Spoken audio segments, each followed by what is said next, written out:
48వ అంతర్జాతీయ గుడారాల పండుగ వంటశాల పరిచర్య మీరు చూస్తున్నారు. వందల వేల మంది ప్రజలు ఈ వంటశాల పరిచర్యలో పాల్గొని దేవుని పని చేస్తున్నారు.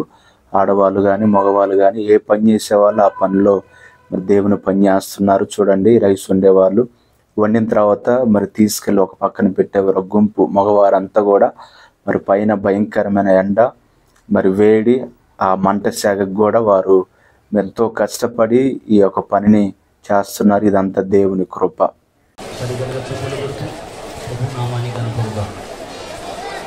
పరిశుద్ధమైన బైబిల్ గ్రంథంలోని చిన్న వాక్య భాగాన్ని ఈ పూట మనం ధ్యానం చేసుకుందాం. నెహెమ్యా గ్రంథం వాక్య భాగాన్ని నేను చదువుతున్నాను. బైబిల్ ఉన్న వారందరూ కూడా బైబిల్ ఉంటుందని ప్రేమతో తెలియపరుస్తున్నాను. అయితే నీవు నా వైపు తిరిగి నీవు ఉంచుటకు నేను ఏర్పరచుకున్నట్టు మిమ్మల్ని కోటలో ఓ మంచి స్థాయి కలిగిన వాడు నెహెమ్యా. కొంతమంది బంధువులు వంటశాల పరిచర్యలో ఎంతో మంది మరి కష్టించి దేవుని పనిలో పాల్గొన్నారు. స్వచ్ఛందంగానే ఎవరికి వాళ్ళుగా ఇది దేవుని పనిగా భావించి ఈ గుడారాల పండుగ వంటశాల పరిచర్యలో వారు పాల్గొంటున్నారు. ఆడవాళ్ళు కానీ పిల్లలు కానీ పెద్దలు యవనస్తులు మగవాళ్ళు మరి ఏ పని చేసేవాళ్ళు ఆ పని చేస్తానే ఒక వంటశాల పరిచర్యకి భోజనాలు సహకరిస్తున్నారు. చూడండి, ఇక్కడ ఎదురుగా చూస్తే ఇటువైపు అంతా కూడా ఆడవాళ్ళు రాసులుగా ఉన్న టమాటాలు కానీ కూరగాయలు కానీ అన్ని రకాల కూరగాయలు ఉన్నాయి. వాటిని కూరకి, సాంబార్కి, చట్నీకి మరి అన్నిటికి సిద్ధపరచడానికి వాళ్ళు కడిగే విషయంలో, కోసే విషయంలో ఆడవాళ్ళ కష్టం కూడా ఎంతో ఉంది. అదేవిధంగా మగవాళ్ళు కూడా ఇంకా వాళ్ళకి ఇంకెక్కువగా ఎండలో ఆ పైన భయంకరమైన ఎండ, కింద మంట సెగ, ఆ వేడికి వండేవాళ్ళు వండుతున్నారు. వండిన ఉడికినవి అన్నీ కూడా తీసి ఒక పక్కన పెట్టేవాళ్ళు ఒక గుంపు. అలాగున ఏ పని చేసేవాళ్ళు చూడండి, వందల మంది ఇక్కడ కనబడుతున్నారు. నీళ్ళు పోసేవాళ్ళు, రైస్ కడిగేవాళ్ళు, అవి వండిన ఒక పక్కన పెట్టేవాళ్ళు. అలాగనే గుడారాల పండుగలకి లక్షల వేల మంది ప్రజలకి భోజనాలు పెట్టడానికి ఎంతమంది అనుకుండి ఈ పరిచర్లో పాల్గొంటున్నారు. ఇదంతా దేవుని కృప.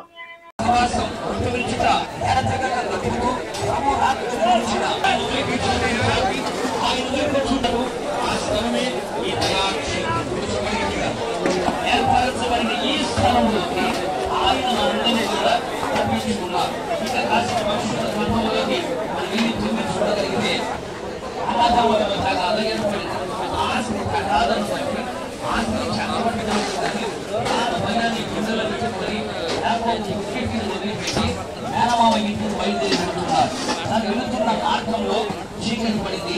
ఆ రాత్రి అక్కడ నిలిచిన ఎత్తిని పెట్టి యాకోబుతో మాట్లాడుతూ వచ్చాడు. వెంటనే ఆ రాత్రి నిద్రపోయిన యాకోబు తెల్లవారేసరికి లేచి నిలిచి వెంటనే భయపడి ఏమంటున్నాడు తెలుసా?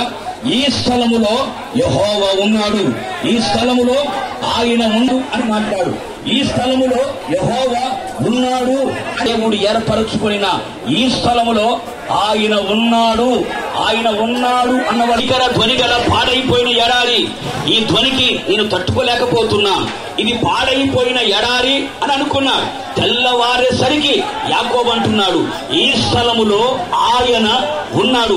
ఇక్కడ పరలోకపు నిచ్చెన ఉంది, ఇక్కడ దేవదూతలు సంచరి, కనుక ఈ స్థలములో ఆయన ఉన్నాడు. పరలోకానికి వెళ్ళాలంటే ఈ స్థలంలో నుంచి బయలుదేరి వెళ్ళాలి అని యాకోబు 2-3 నెలల క్రితం ఇది కూడా ఒక పాడైన ఎడారి లాగా కనబడుతూనే ఉంది.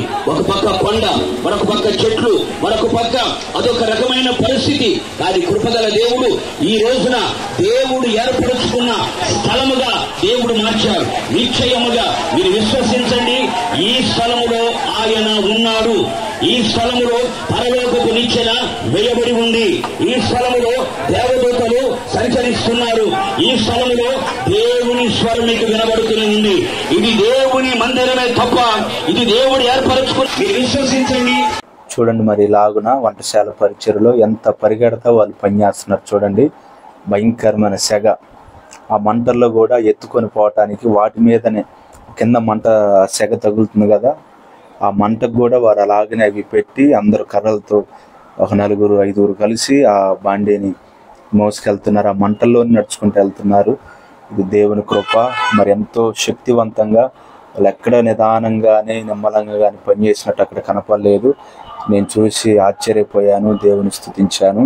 వాళ్ళు పరిగెడతానే మరి అవన్నీ కూడా త్వరగా, ఎందుకంటే మధ్యాహ్న కాల సమయానికల్లా అవన్నీ వండి రెడీగా ఉంచాలి. వేల లక్షల మంది ప్రజలు ఆ భోజనశాలకు వస్తారు కాబట్టి మరి భోజనం పెట్టడానికి ఎంతమంది శక్తి వంచన లేకుండా దేవుని పని చేశారు కాబట్టి గుడారాల పండుగల్లో వేల మంది భోజనం చేయగలిగారు. ఇదంతా దేవుని కృప. మరి ఇందులో పాల్గొన్న ప్రతి ఒక్కరిని దేవుడు ఖచ్చితంగా దీవిస్తాడు. దేవుని పనిలో దేవుని పరిచర్య చేసిన ఆ రుణం ఎక్కడికి పోదు. నిశ్చయంగా ఇక్కడ పాల్గొన్న ప్రతి ఒక్కరిని దేవుడు దీవిస్తాడండి. అది గొప్ప దీవెన, గొప్ప ఆశీర్వాదం. దేవుని నామానికి మహిమ కలుగును గాక. యెహోవా ఏర్పరచుకొను స్థలమున నీ దేవుడైన యెహోవాకు 7 దినములు పండుగ చేయవలెను. నీవు నిశ్చయముగా సంతోషించవలెను.